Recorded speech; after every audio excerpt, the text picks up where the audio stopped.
todos, comunidad nocturna. Estoy aquí para relajarte con un poco de terror.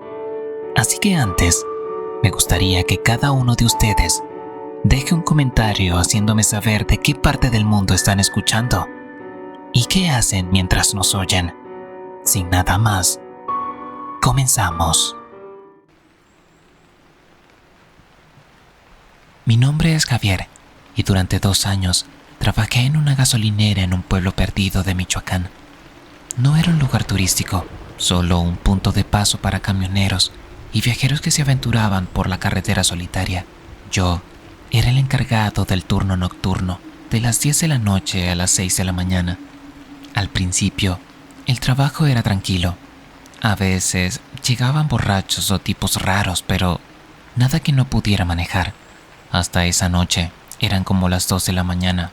No había nadie en la gasolinera, solo yo y el zumbido de los focos amarillos que atraían insectos. Estaba acomodando unos refrescos en el refrigerador cuando escuché el tintineo de la campana de la puerta. Me asomé y no vi a nadie. Pensé que sería el viento, pero cuando me acerqué, ahí estaba ella, una niña de unos 9 años, con un vestido blanco, sucio y desgastado. No traía zapatos y sus pies estaban llenos de tierra, como si hubiera caminado kilómetros. «Señor», dijo, con una voz tan débil que casi no la escuché. «¿Me ayuda a encontrar a mi mamá?».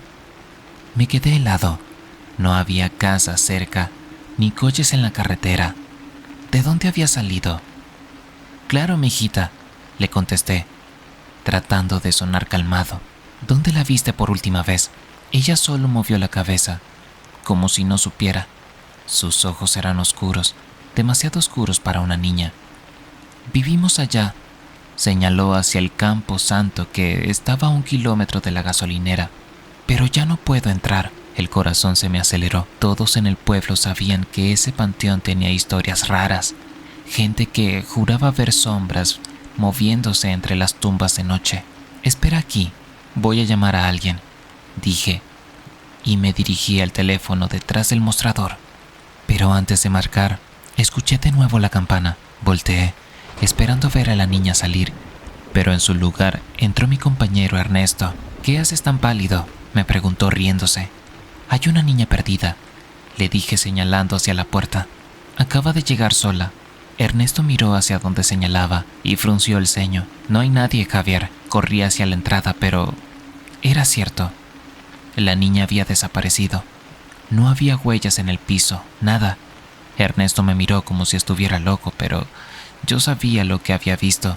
Esa noche revisamos las cámaras de seguridad. En el video salía yo, hablando solo. La puerta se abría sin que nadie la tocara. Ernesto y yo nos quedamos mirando la pantalla del monitor, sin decir nada. El video seguía reproduciéndose, mostrando cómo yo hablaba con el aire, cómo la puerta se movía sola. «Esto no tenía sentido», dijo Ernesto, pero su voz sonaba quebrada. Intenté calmarme. Tal vez había sido una broma pesada. Quizás alguien había manipulado las cámaras, pero en el fondo lo sabía. Esa niña no era normal. «Chequemos afuera», propuse. Aunque cada paso que daba hacia la puerta sentía un frío que no era la de la noche. Salimos y revisamos los alrededores con linternas. Nada, solo el viento silbando entre los árboles cercanos a la carretera, hasta que la luz de la linterna iluminó algo en el suelo, cerca de los surtidores. Era un pequeño muñeco de trapo, hecho de tela vieja y descolorida. Tenía los brazos cruzados, como si estuviera rezando. «¿Qué diablos es eso?». Ernesto lo pateó sin pensarlo. El muñeco cayó de costado, y entonces lo vimos. Detrás de él, en el concreto, había marcas. No eran huellas, sino algo más extraño, como si alguien hubiera arrastrado los dedos por el piso, dejando surcos profundos. Mis manos empezaron a temblar. «Vamos a llamar al jefe», dije. Pero Ernesto me agarró del brazo. «No, él no va a creer esto. Ya viste cómo reaccionó cuando le contamos lo del video». Entonces, Ernesto hizo algo estúpido. Sacó su teléfono y grabó un video rápido del muñeco y las marcas. «Si lo subo a internet, alguien nos dirá qué carajos está pasando», dijo. No tuve tiempo de detenerlo. En ese momento, las luces de la gasolinera parpadearon una, dos veces y luego se apagaron. Quedamos en oscuridad total. «No me jodas», gritó Ernesto, encendiendo la linterna de su celular. El haz de luz iluminó apenas unos metros alrededor de nosotros, y entonces, en el borde de esa luz, vi algo que me heló la sangre. La niña estaba parada junto a la bomba de gasolina más lejana, mirándonos, pero ahora no parecía perdida. Sonreía. «¿Ernesto?», dije, señalando con la cabeza. Él giró y dejó escapar un grito ahogado. La linterna de su teléfono se apagó de golpe. En la oscuridad escuchamos pasos. No eran los de una niña. Sonaban pesados, como si alguien arrastrara algo. Corrimos hacia la tienda, pero la puerta estaba trabada. «Javier», Ernesto golpeó el vidrio con los puños. Volteé hacia atrás y vi la silueta de la niña acercándose lentamente. Detrás de ella, algo más grande se movía entre las sombras. Entonces, las luces volvieron. La niña había desaparecido, pero en el piso, justo donde había estado parada, había más de esos surcos, como si algo la hubiera arrastrado lejos. Ernesto y yo nos miramos. Sabíamos que algo nos había visto esa noche y que no había terminado. Pasaron 3 días desde lo de la niña. El jefe nos había regañado por inventar historias y nos obligó a borrar el video del teléfono, pero Ernesto había hecho una copia. «Mira esto», me dijo esa tarde, antes de empezar el turno. En su pantalla se veía el video de la niña, o más bien de donde debía estar la niña, porque en el video solo se veía un borrón grisáceo, como si la cámara no pudiera enfocarla bien. Lo más raro era el sonido. Cuando yo hablaba con ella en el video, se escuchaba un susurro que no era el mío. Una voz de niña, pero distorsionada, como si viniera de muy lejos. «¿Qué dice?», pregunté acercándome. Ernesto subió el volumen al máximo. «Nos están esperando en las tumbas sin nombre». Nos miramos. Solo había un lugar cerca con tumbas sin nombres, el panteón abandonado que la niña había señalado. «Esto ya es demasiado», dije, pero Ernesto tenía esa mirada, la misma de cuando se empeñaba en hacer algo estúpido. «Vamos esta noche». Llevamos las cámaras del celular, una cerveza y vemos qué onda. Si no hay nada, nos reímos y lo olvidamos. No debería haber aceptado, pero algo en mí quería saber. Media hora después de cerrar la gasolinera, estábamos frente al panteón. La luna llena iluminaba las cruces torcidas y las lápidas rotas. El aire olía a tierra mojada y a algo más, como carne podrida. Ahí, Ernesto señaló una sección apartada, donde las tumbas ni siquiera tenían placas, solo montículos de tierra con piedras encima. Caminamos entre ellas, la linterna del celular temblando en mi mano, hasta que vi algo que me detuvo en seco. «¿Ernesto?». Era una tumba recién removida. La tierra estaba revuelta, como si alguien hubiera cavado ahí hace poco, y encima descansaba un zapato infantil, el mismo que llevaba la niña. Ernesto se agachó a tocarlo. «No», intenté detenerlo, pero fue demasiado tarde. En ese momento, el viento sopló fuerte, apagando la linterna, y entonces lo oímos. Rasguños. Venían de debajo de la tierra. Algo se estaba moviendo bajo esa tumba. Ernesto gritó y cayó de espaldas, alejándose a rastras. La tierra comenzó a removerse, como si alguien o algo intentara salir. No lo pensamos 2 veces. Corrimos como locos hacia la salida, pero entre las tumbas vi movimientos, sombras agachándose, arrastrándose hacia nosotros. No volvimos a ver la gasolinera esa noche. Corrimos toda la noche. No paramos hasta llegar al pueblo, con los pulmones ardiendo y las rodillas temblando. Ernesto no dejaba de mirar atrás, como si esperara ver a esa niña pisándonos los talones. Al día siguiente, faltamos al trabajo. El jefe llamó furioso, pero no nos importó. Lo único que importaba era alejarnos de ese maldito panteón. Pero esa tarde, mientras tomábamos café en mi casa, Ernesto recibió un mensaje. Era un video enviado desde su propio número. «Yo no mandé esto», dijo, pálido. Lo abrimos. Era una grabación oscura, como hecha de noche. Al principio no se veía nada, hasta que la cámara se movió y apareció. La gasolinera, vacía, las luces parpadeaban. Entonces la puerta se abrió sola y salimos nosotros. Ernesto y yo aparecíamos en pantalla, caminando como sonámbulos hacia la cámara, pero no éramos nosotros exactamente. Nuestros ojos estaban completamente negros y sonreíamos de una manera que jamás lo haríamos. El yo del video miró fijamente a la cámara y dijo con una voz que no era la mía: «Gracias por dejarnos salir». El video se cortó ahí. Nos quedamos paralizados porque entendíamos la horrible verdad. Esa noche en el panteón algo se había pegado a nosotros. «Tenemos que regresar», dijo Ernesto con los dientes apretados. Esa misma noche volvimos a la gasolinera. Las luces estaban apagadas, pero la puerta estaba abierta, como si nos estuvieran esperando. Adentro todo parecía normal, hasta que encendimos las luces. Las paredes estaban llenas de surcos, iguales a los que habíamos visto en el piso días antes. Y en el piso, frente a la caja, había un montón de tierra, como si alguien hubiera cavado un hoyo y lo hubiera tapado a medias. Ernesto tomó una pala que había en el almacén y empezó a cavar. No sé qué esperábamos encontrar, quizás el cuerpo de la niña o algo peor, pero cuando la pala golpeó algo y apartamos la tierra con las manos, lo que vimos nos dejó sin aliento. Era un espejo, viejo, roto, pero todavía entero. Y cuando nos miramos en su reflejo, no éramos nosotros, eran ellos. Nuestros reflejos sonrieron, y entonces, desde atrás de nosotros en el espejo, aparecieron manos huesudas que nos agarraron de los hombros. Sentimos el jalón. Al día siguiente, el jefe encontró la gasolinera vacía. No había rastro de nosotros, solo un montón de tierra revuelta frente a la caja y el espejo. Ahora está colgado en la oficina, porque el jefe dice que le da buen brillo al lugar. A veces los clientes comentan que se sienten observados cuando pasan frente a él, y los que miran demasiado tiempo juran ver dos figuras borrosas paradas detrás de ellos, esperando a que alguien más se acerque.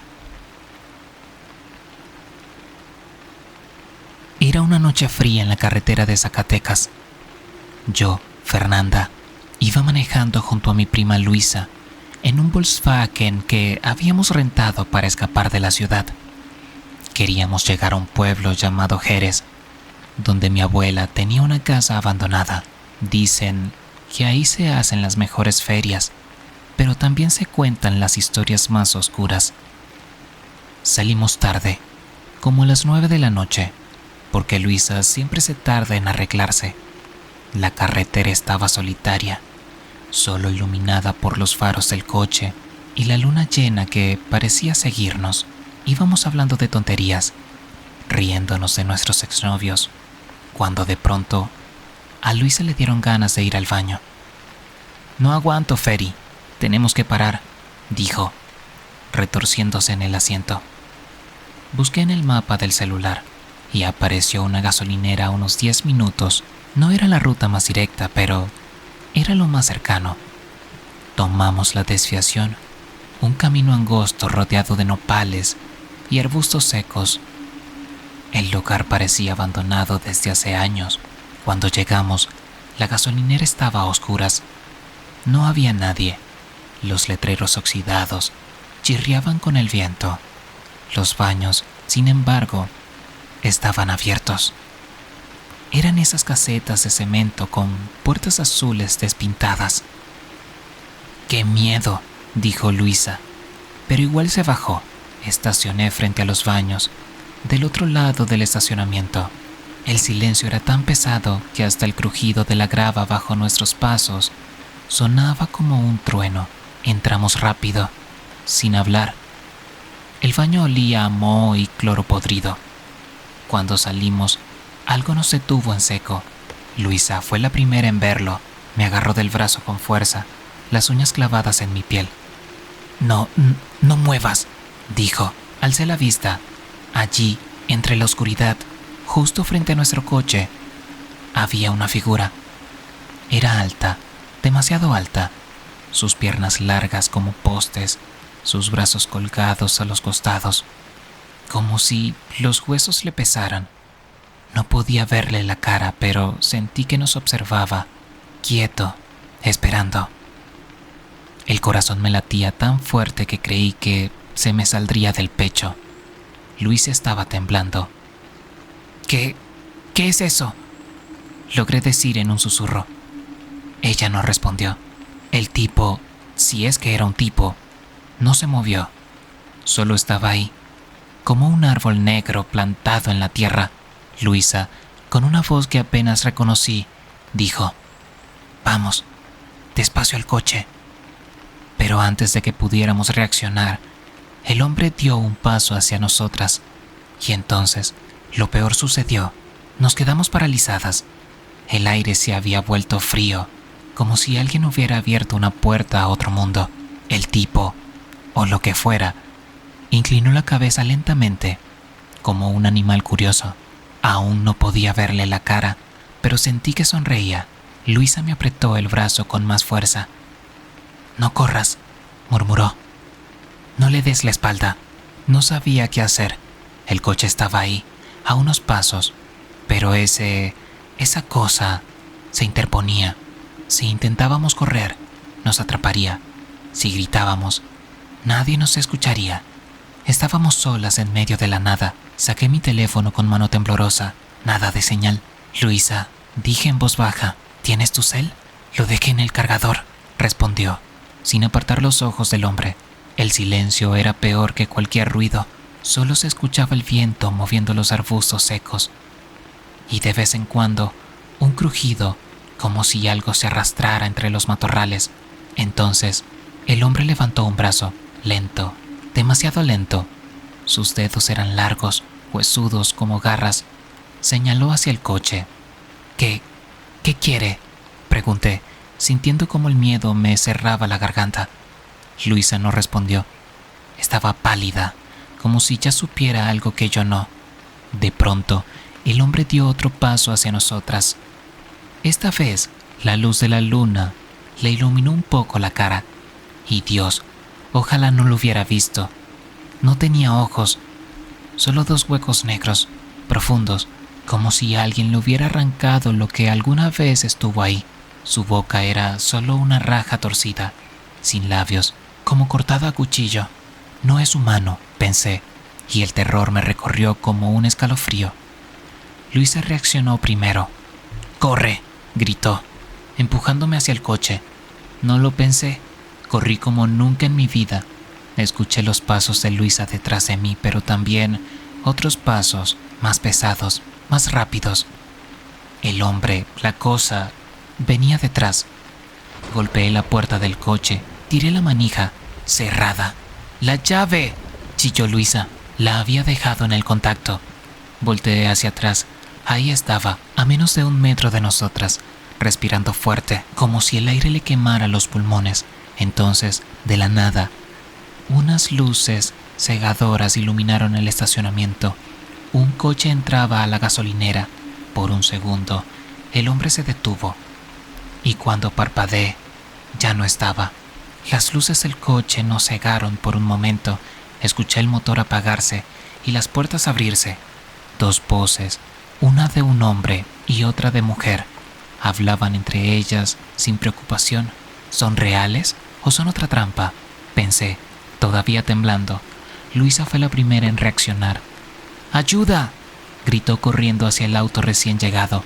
Yo me quedé pegada a la puerta de nuestro Volkswagen, sin poder moverme. Mis ojos escudriñaban la oscuridad, buscando esa cosa, pero ya no había rastro de ella, como si se hubiera desvanecido en el aire. Los recién llegados eran una pareja mayor. El señor, con sombrero y bigote gris, frunció el ceño al vernos. «Niñas, ¿están bien?», preguntó la señora, acercándose con preocupación. «Hay un hombre», logré decir, señalando hacia donde lo habíamos visto. «Alto, con la cara rara, nos estaba siguiendo». La pareja se miró entre sí. El señor sacó una linterna y alumbró hacia los matorrales. «No hay nadie, hijitas», dijo moviendo la luz de un lado a otro. «¿Seguro que no fue su sombra o algo así?». «Lo vimos», insistió Luisa, su voz quebrada. «Estaba aquí mismo». La señora nos miró con lástima. «A veces el cansancio juega malas pasadas», dijo, como si ya hubiera visto esto antes. «Esta gasolinera está abandonada hace años. Solo paran los que no conocen». El señor suspiró y se acercó a nuestro coche. ¿Necesitan que las acompañemos?, preguntó. Pueden seguirnos hasta la carretera principal. Luisa y yo nos miramos. ¿Volver a estar solas aquí? Sí, por favor, respondí rápidamente. Mientras arrancábamos en el coche, noté algo en el asiento trasero. Una mancha oscura, como si alguien con las manos sucias se hubiera sentado ahí. Luisa, llamé en voz baja, señalando el asiento. Ella lo vio y se puso aún más pálida. No digas nada, dijo. Solo vámonos. Aceleré y seguimos el auto de la pareja. Por el espejo retrovisor, juré ver a una figura alta y delgada parada junto a los baños, mirándonos irnos. Pero cuando parpadeé, ya no había nada. El camino de regreso a la carretera principal se sintió eterno. Cada sombra que se movía entre los matorrales me hacía pisar el freno instintivamente.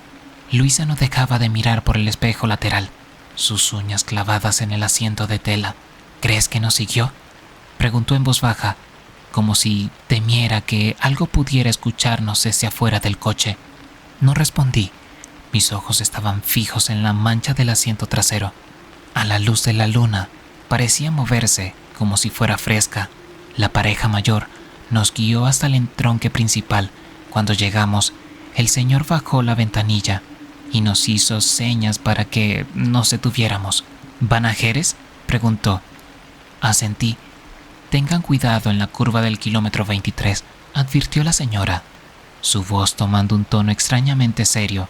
Ahí, bueno, mejor mantengan las ventanillas arriba y no paren por nada.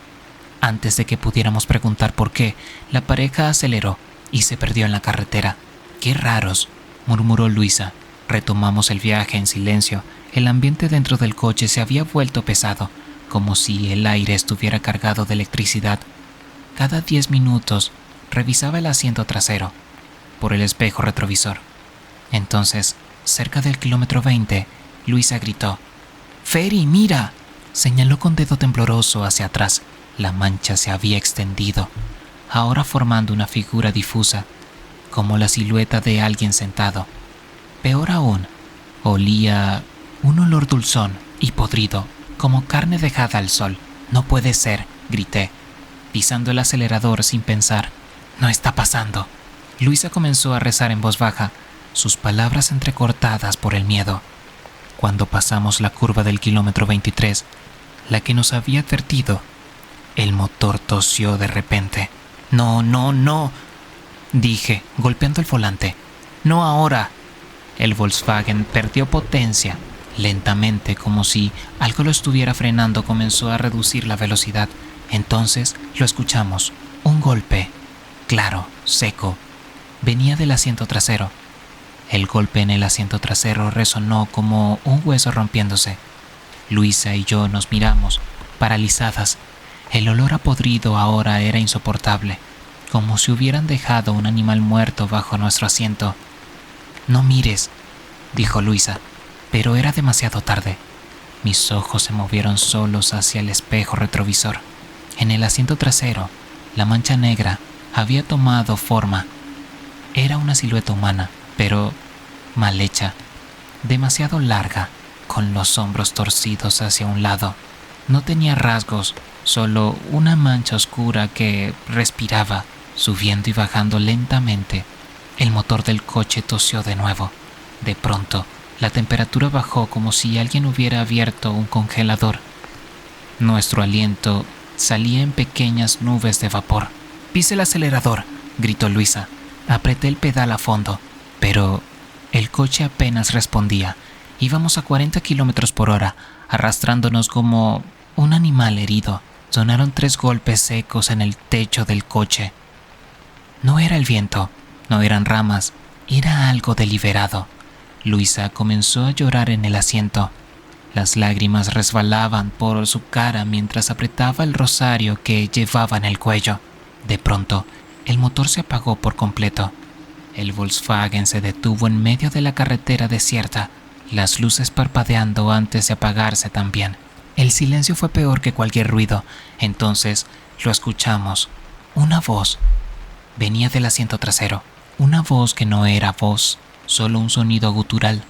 como alguien tratando de hablar con la garganta llena de tierra. «No llegarán a Jerez», Lisa gritó. Yo también. En un acto de desesperación, abrí mi puerta de un golpe y salí corriendo a la carretera oscura. Luisa hizo lo mismo. No miré atrás, no me atreví. Corrimos como locas, sin dirección, hasta que a lo lejos vimos las luces de un pequeño puesto de tacos junto a la carretera, un lugar con vida, con gente normal. Gritamos pidiendo ayuda. Los comensales nos miraron como si estuviéramos locas, pero un hombre fornido con delantal se acercó corriendo. «¿Qué les pasa, muchachas?» «Nuestro coche. Hay algo ahí», balbuceé, señalando hacia la oscuridad de donde veníamos. 3 hombres del puesto agarraron machetes y linternas y fueron a investigar. 10 minutos después regresaron confundidos. «No hay ningún coche ahí», dijeron. Luisa y yo nos miramos heladas. Habíamos corrido menos de 500 metros. El Volkswagen no podía haber desaparecido, a menos que algo se lo hubiera llevado. Los dueños del puesto de tacos nos dejaron usar su teléfono para llamar a un taxi. Mientras esperábamos, el hombre del delantal nos sirvió café caliente y escuchó nuestra historia con los ojos cada vez más grandes. «¿En serio vieron algo en su coche?», preguntó, limpiándose las manos nerviosamente en el delantal. Asentimos. Luisa todavía temblaba. El hombre miró hacia la carretera oscura y bajó la voz. «No son las primeras. Hace un mes, 2 muchachas como ustedes desaparecieron por aquí. Solo encontraron el coche, con las puertas abiertas y el motor encendido. El café se me atoró en la garganta». «¿Y la policía?», pregunté. El hombre solo se encogió de hombros. «Dijeron que se fueron por su propio pie», pero se inclinó hacia nosotras. En el asiento trasero encontraron manchas negras como las que describen. El taxi llegó antes de que pudiéramos preguntar más. Pagamos el doble para que nos llevara directo a la casa de mi abuela en Jerez. Durante todo el camino no dejé de mirar por la ventana trasera, esperando ver luces de Volkswagen siguiéndonos. Cuando finalmente llegamos a la vieja casona, casi lloramos de alivio. La abuela nos esperaba despierta como si supiera que vendríamos tarde. «Las estaba esperando», dijo al abrir la puerta, sus ojos antiguos mirándonos con una mezcla de preocupación y reconocimiento. «Abuela, nos pasó algo horrible», comenzó Luisa, pero la anciana levantó una mano. «Ya sé, el hombre alto, el coche», suspiró y señaló hacia la mesa del comedor, donde había 2 tazas de té humeante y un viejo libro abierto.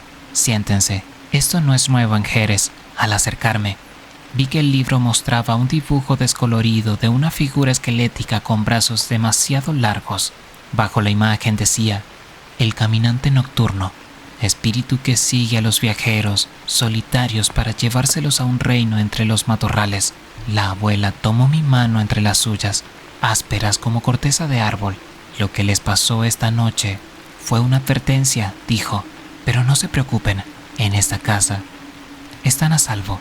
Fuera, el viento golpeó las ventanas con fuerza, y en ese momento, las 3 escuchamos claramente toc, toc, toc en la puerta principal. La abuela no se inmutó, solo apretó nuestras manos con más fuerza y dijo: «No abran, ni siquiera de día».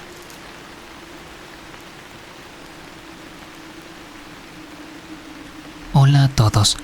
Antes de comenzar, quiero decirles que me costó mucho decidirme a contar esto. Es algo que me atormenta desde hace años, y aunque duele recordarlo, necesito compartirlo. Tal vez alguien aquí pueda darme una respuesta. No diré mi nombre, pero tengo 45 años, y soy de Guadalajara. Lo que les voy a contar pasó hace 6 años, durante un viaje a Zacatecas. Íbamos en familia, mi esposo Luis, mis 2 hijas, mi hermano menor y yo. Salimos de noche porque queríamos aprovechar al máximo el día siguiente. El camino era largo y después de horas manejando, necesitaba ir al baño. Le pedí a Luis que se detuviera en la siguiente gasolinera. No había muchas opciones, así que cuando vimos una, paramos. Era una de esas gasolineras viejas, medio abandonadas, con luces que parpadeaban como si estuvieran a punto de apagarse. Nadie más quiso bajarse. Mis hijas dormían en el asiento trasero y mi hermano tampoco tenía ganas. Solo Luis se quedó despierto, pendiente de mí, así que entré sola. El lugar estaba casi vacío. Había un coche estacionado, pero no vi a nadie. El silencio era pesado. Solo se escuchaba el zumbido de los focos. Entré al baño de mujeres, que olía a cloro y humedad.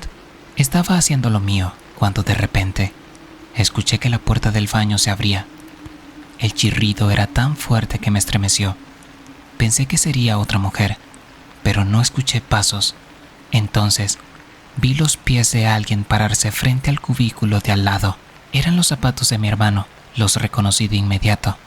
Unos tenis negros, desgastados que siempre usaba. «Adrián», llamé en voz baja. «¿Qué haces aquí? Pensé que no querías entrar». No hubo respuesta. «Oye, ¿me escuchas?». Insistí, sintiendo un nudo en el estómago. Nada. Me apresuré a terminar y salí del cubículo. Golpeé la puerta del baño de al lado. «Adrián, ¿estás bien? Contesta». Entonces lo escuché llorar. Era su voz, sin duda, pero no eran sollozos normales, sino algo más profundo, desesperado, como si estuviera sufriendo. «Adrián, abre. Me estás asustando», grité, tirando de la manija. La puerta no cedió y su llanto no paraba. De pronto, la puerta principal del baño crujió otra vez. Me di la vuelta y ahí estaba, mi hermano. «¿Qué haces?», me preguntó, frunciendo el ceño. «Te estaba buscando. Luis dice que te estás tardando mucho». Me quedé helada, no podía hablar. Solo señalé el cubículo de al lado. «¿Qué pasa?», preguntó Adrián, acercándose. Con un movimiento brusco, empujé la puerta del baño y estaba vacía. No había nadie. Pero sí lo escuché. Balbuceé. «Eras tú llorando». Adrián me miró como si estuviera loca. «Nadie ha entrado aquí aparte de ti», dijo, serio. «Vámonos, este lugar me da mala espina». No discutí. Salimos corriendo hacia el coche.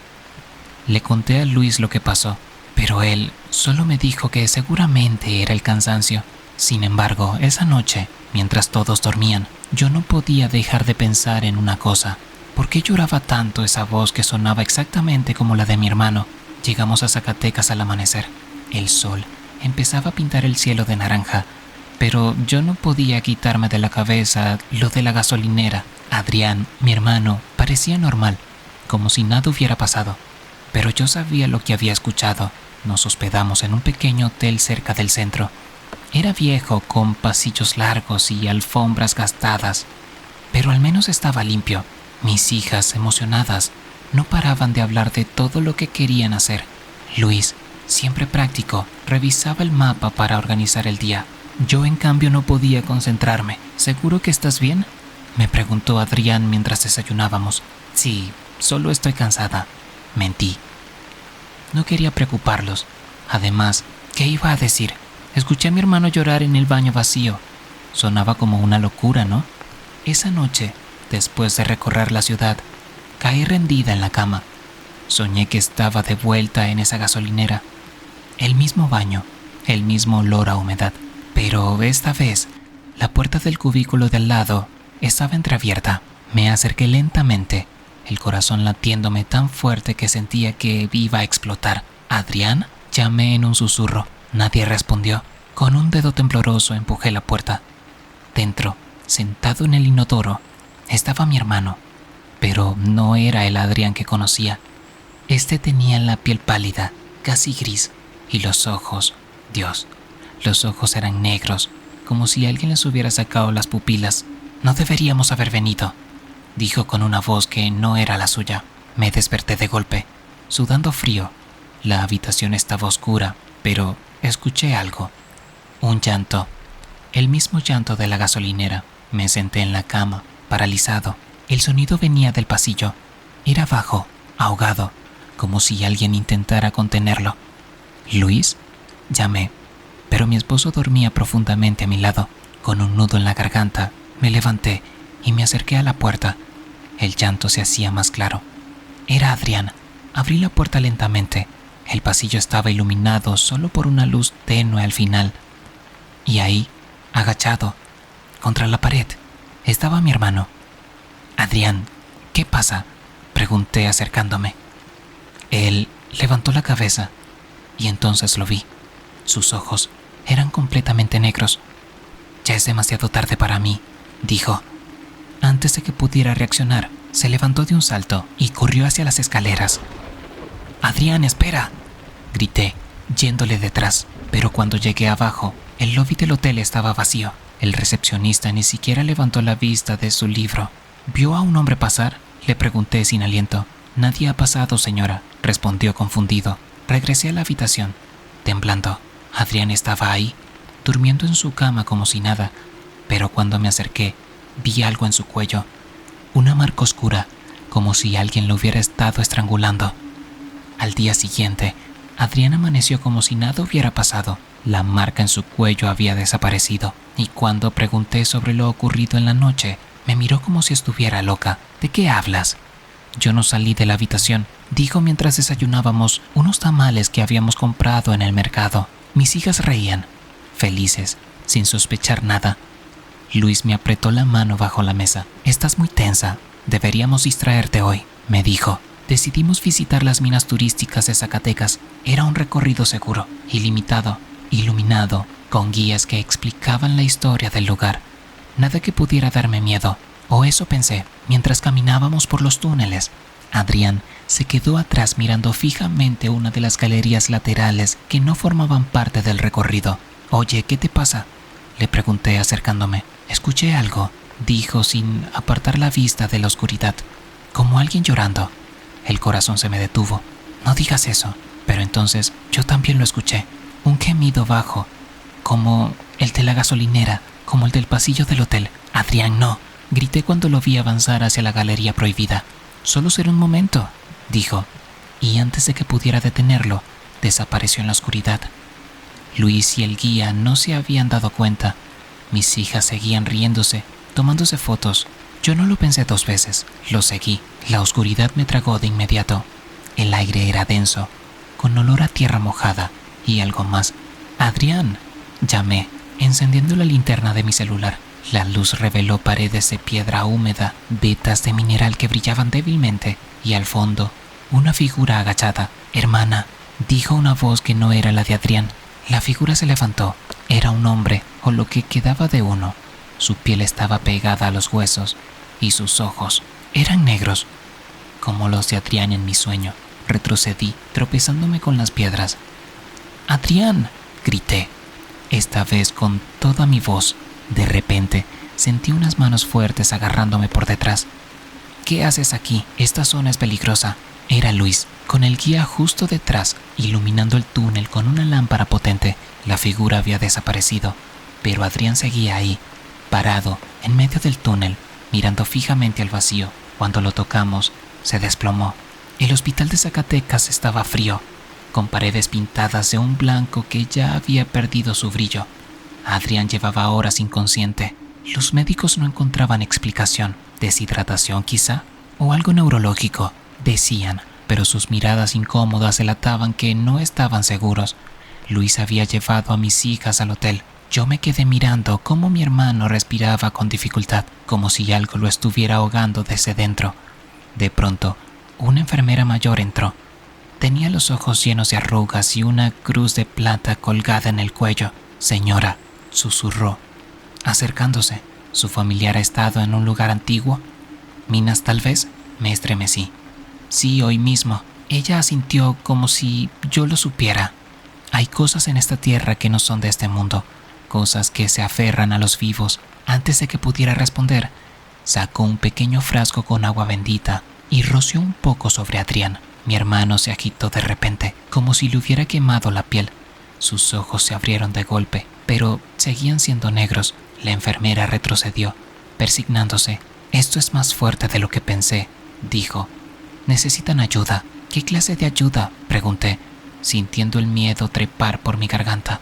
«Busquen a la curandera del pueblo de González Ortega, pero vayan rápido, no tiene mucho tiempo». Esa misma noche, mientras Luis se quedó con las niñas, conduje hacia el pueblo bajo una lluvia helada. Adrián iba a mi lado, sudando y murmurando cosas sin sentido. González Ortega era un lugar pequeño, con calles empedradas y casas viejas. La curandera vivía en las afueras, en una casa con velas encendidas en las ventanas. Una mujer bajita, con el pelo blanco atado a una trenza, nos recibió. «Ya los esperaba», dijo sin sorpresa. «Pásenlo adentro». El interior olía a hierbas y cera. En el centro había un círculo dibujado con sal. «Acuéstalo ahí», ordenó. «Y usted quédese afuera». «Pero, afuera». Salí temblando. A través de la puerta entreabierta, vi cómo la mujer comenzaba a cantar en una lengua que no reconocí. Las velas se apagaron de golpe y Adrián gritó como si lo estuvieran desollando vivo. De repente, un viento frío levantó polvo del suelo y entonces lo escuché. La misma voz de la mina. «No es tuyo», rugió desde la boca de mi hermano. La curandera no se inmutó, sacó un cuchillo de obsidiana y lo pasó sobre la piel de Adrián, sin cortarlo. «Vete de aquí», ordenó. «Este cuerpo no te pertenece». Por un momento, todo fue silencio. Luego, Adrián tosió violentamente y cuando abrió los ojos, eran normales otra vez. «Hermana», dijo confundido. «¿Qué pasó?» La curandera se desplomó en una silla, agotada. «Se fue», dijo, «por ahora». La curandera nos dejó pasar la noche en su casa. Adrián dormía profundamente, pero yo no podía cerrar los ojos. Cada vez que lo hacía, veía esos ojos negros mirándome desde las sombras. «No está acabado», dijo la mujer al amanecer, sirviéndome un té amargo. «Lo que sea que se aferró a tu hermano no era un espíritu cualquiera, era algo más hambriento». «¿Qué quiere decir?», pregunté con las manos temblorosas alrededor de la taza caliente. «Hay seres que no están completamente muertos ni vivos. Se alimentan del miedo, del dolor, y una vez que prueban a alguien, no se van fácilmente». Adrián despertó minutos después, pálido, pero lúcido. No recordaba nada desde que entramos a la mina. Lo último que vi fue una luz al final del túnel, dijo, frunciendo el ceño. Después solo oscuridad. La curandera nos entregó un pequeño saco de tela con hierbas y una medalla de San Benito. «Llévenlo siempre y no regresen a Zacatecas». El viaje de vuelta a Guadalajara fue tenso. Luis manejaba en silencio, mirando de reojo a Adrián cada pocos minutos. Mis hijas inocentes preguntaban cuándo volveríamos de vacaciones. Yo no decía nada, porque desde que salimos del pueblo, sentí que algo nos observaba desde lejos. Pasaron semanas. Adrián volvió a su rutina, pero yo notaba pequeños cambios. Se levantaba con moretones que no podía explicar. Hablaba dormido, en una lengua que sonaba a arañazos en piedra. Y a veces, cuando creía que nadie lo veía, se quedaba mirando fijamente al espejo como si esperara que algo mirara de vuelta. Una noche, lo llamé para cenar y no respondió.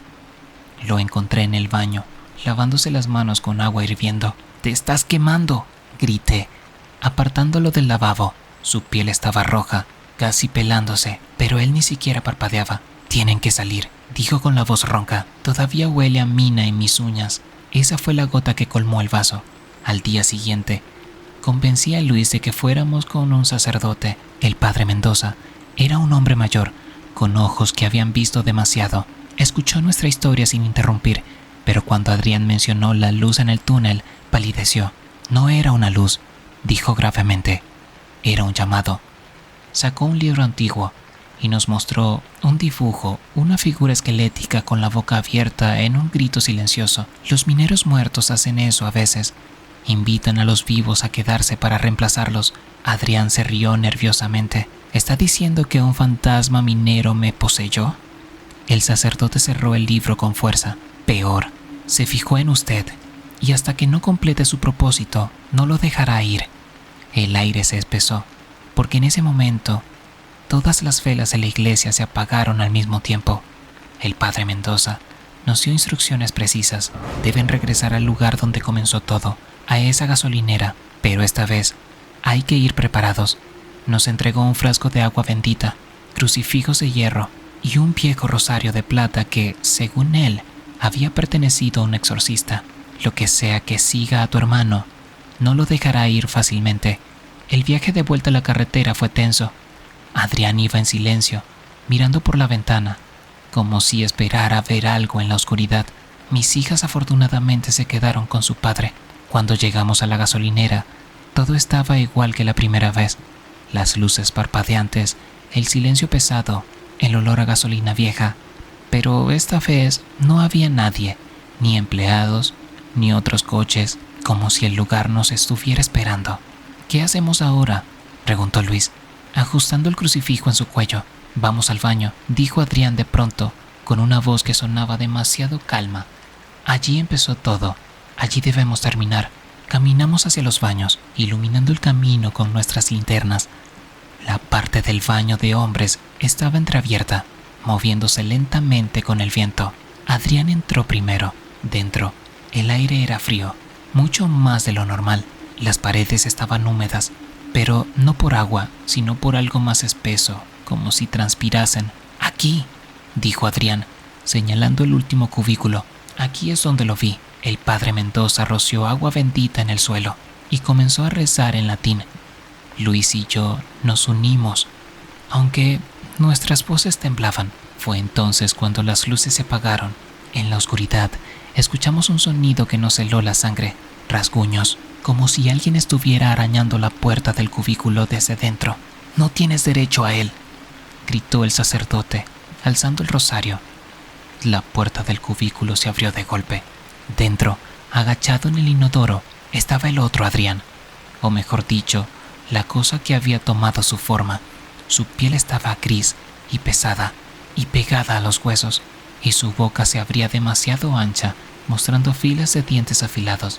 «Él ya es mío», dijo la criatura, con la voz de mi hermano, pero distorsionada, como si viniera de muy lejos. Me llamó desde la mina. Me dejó entrar. Adrián cayó de rodillas, gimiendo de dolor. «No es verdad», grité, lanzándole el frasco de agua bendita. El vidrio se rompió contra la criatura, que aulló como si el líquido le quemara. El padre Mendoza avanzó, colocando el rosario sobre su frente. «En el nombre de Dios, regresa al abismo del que saliste». La criatura se retorció, escupiendo palabras en una lengua que no debería existir.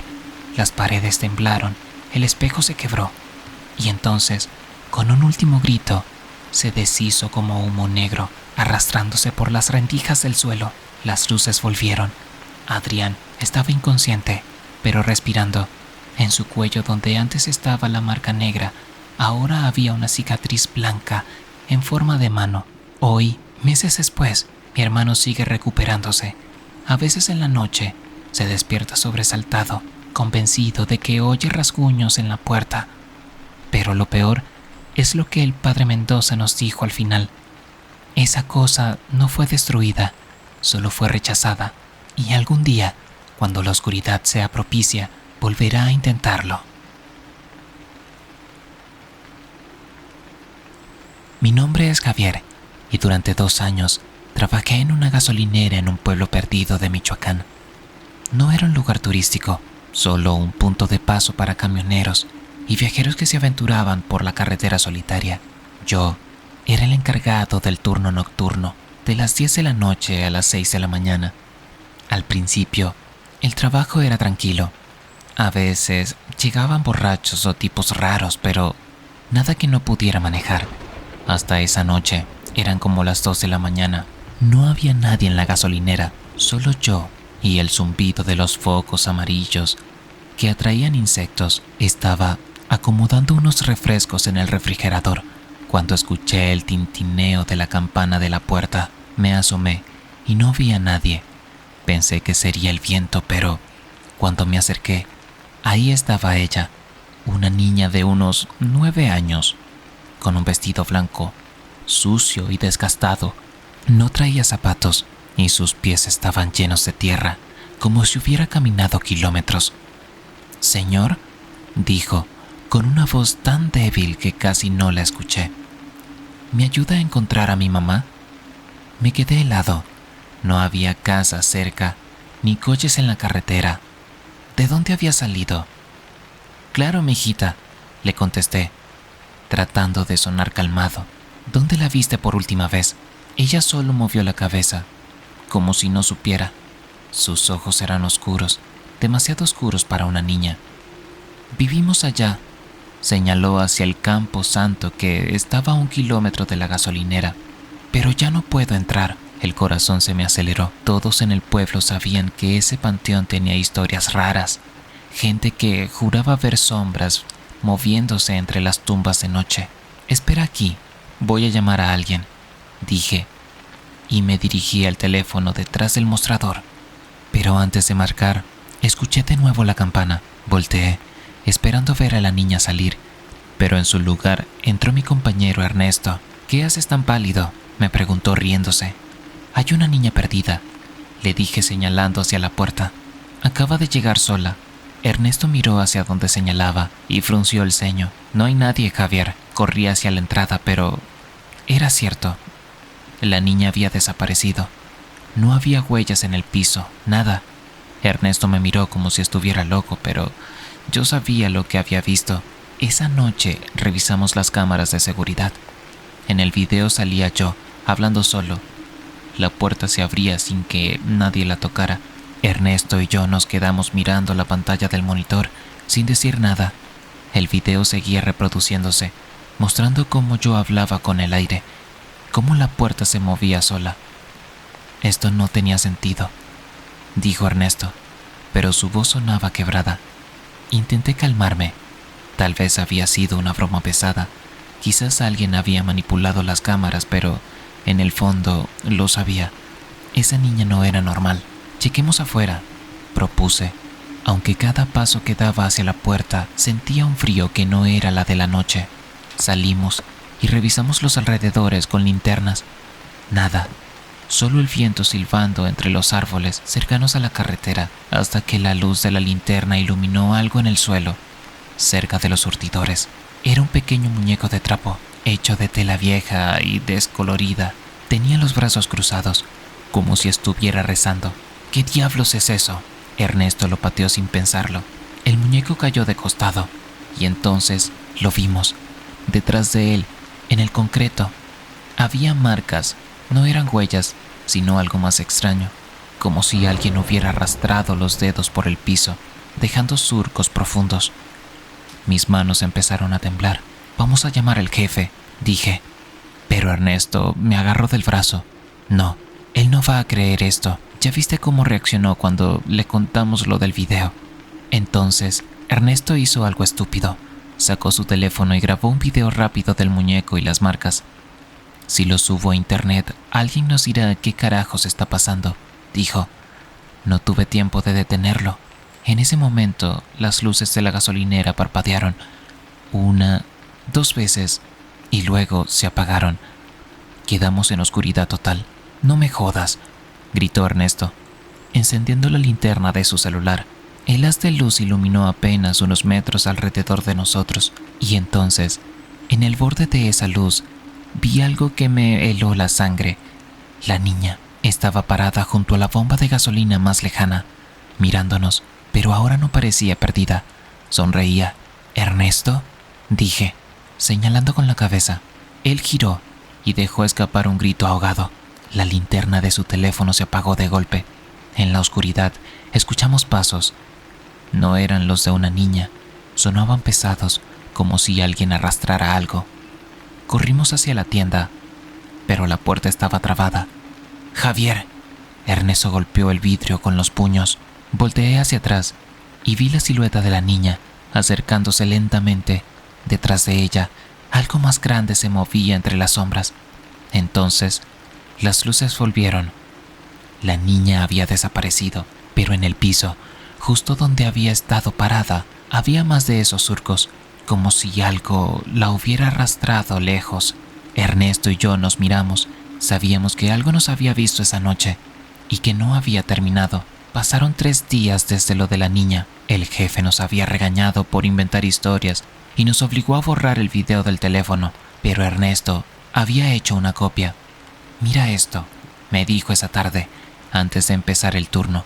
En su pantalla se veía el video de la niña, o más bien, de donde debía estar la niña. porque en el video solo se veía un borrón grisáceo, como si la cámara no pudiera enfocarla bien. Lo más raro era el sonido. Cuando yo hablaba con ella en el video, se escuchaba un susurro que no era el mío. Una voz de niña, pero distorsionada, como si viniera de muy lejos.